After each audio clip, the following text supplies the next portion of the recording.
You are listening to the Ladyk Show. Everything in health, wealth, and the in-between. Success tips, relationships, health, wellness, entrepreneurship, business insights, leadership, current events. All these things you can find and more on the Ladyk Show. Welcome to the Ladyk Show, and on today's show, we're talking to Carmen Lynch. We were talking to her a little bit last week. She's a former Marine veteran. She is awesome. She's in the police academy now, doing some stuff there. She came from Michigan.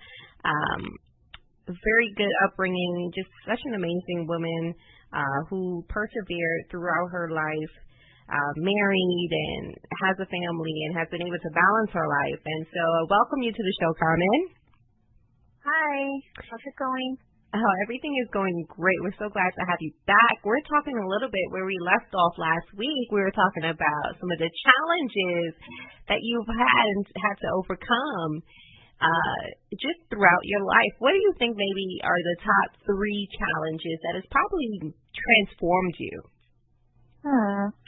Well, I would say just coming from the family that I came from, while there are so many wonderful people in my family has dealt with alcoholism, and growing up where that's when you're young and you're seeing a lot of the people that you love go through that.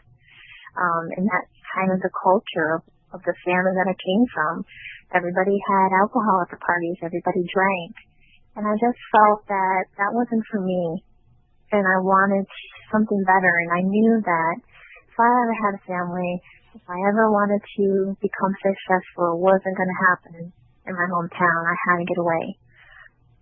So unfortunately, I say unfortunately, I say it because my mom definitely didn't want me to leave. But that was one of the main reasons why I did join the Marine Corps. I had to get out on my own. I had to break free from that. Probably put have been a trap for me.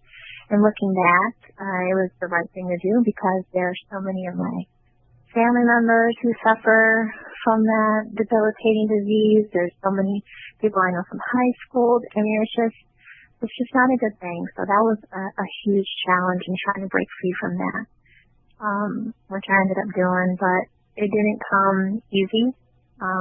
There were times where it was sad to be gone, but I think I made the right decision because that's not something I want my kids around. That's not the life I want to give them. So just getting away from that, quite honestly, was really hard. Another challenge was, despite having my mom and my grandma as role models, there's not a lot of Hispanic women to look up to, especially when I was coming up in my family, in society in general. So, and that's something I still struggle with today, quite honestly. I feel like every time I'm at a store, whether it's Walmart or, a restaurant, people always mistake me for a server or for a worker. And I don't like that. So the way people see me has always been a challenge, that maybe I'm just some young Mexican girl who will never be anything more than somebody who works at Walmart, somebody who serves.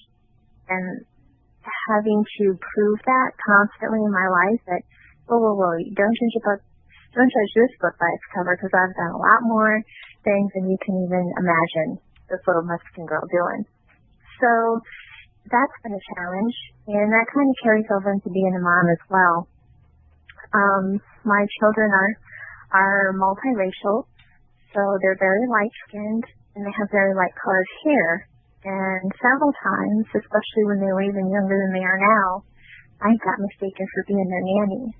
So having to deal with people's perceptions of me, having to deal with, I guess, a bit of racism, has been a huge challenge for me. And it's kind of made me feel like there is no one place I belong. But And I guess that's kind of why I'm an introvert. I like being around just my husband and the kids and my parents. I have a very small circle. I don't try to associate with too many people. I just keep it pretty close. So those two, I would say, would have been my biggest challenges so far. That's a lot. That's reasonable challenges to face. I know it's like really hard, and especially in the military, that community, especially when you're in active duty, some of the commitment issues that occur in that environment. Could you speak a little bit about that?